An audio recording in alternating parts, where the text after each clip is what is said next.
Tom Lau speech. Go ahead, Tom. Thank you, Dan. Just need to get Greg up here so I can see the timer there again. Okay. Tom, this was your icebreaker speech.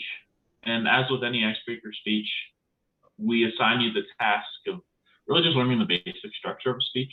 And I think you did great on that today. I'm going to go over things you did well and things you can work on and things you can challenge yourself with in my evaluation.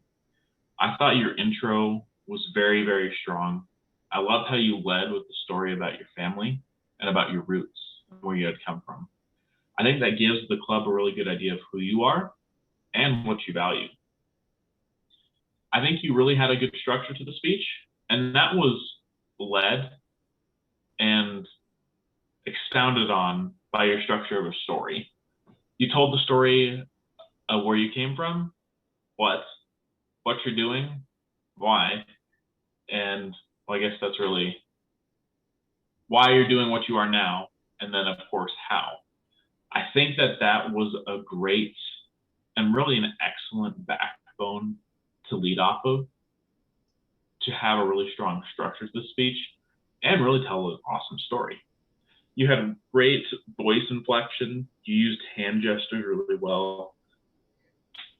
And overall, I believe you communicated a really strong message to us.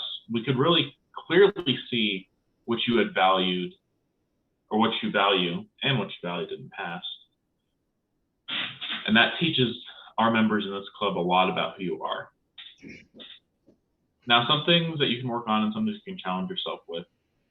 I believe that you can have a bit more stage presence. And what I mean by that is owning the stage. I think one thing you could do that will play off of that is get rid of the podium. Because I noticed that you were stuck to the podium throughout a majority of the speech. And I think, honestly, why you're stuck to the podium is because you had your notes there. So that's my other thing to challenge yourself with, is say, hey, let's get rid of those notes. Let's try to tell a story here based off of what we know. We practice, of course, so that's why you get a memorization down. We're going to try to tell a story. We're not going to use the crutch of a podium. We're not going to stick around the podium and hang around it. We're going to use the whole stage. We're going to own the stage like the awesome speaker we are. Other than that, Tom, I thought it was a really great speech. I think you accomplished your objectives in learning the basic structure of a speech. And I think you're going to be great here at Toastmasters. Thank you.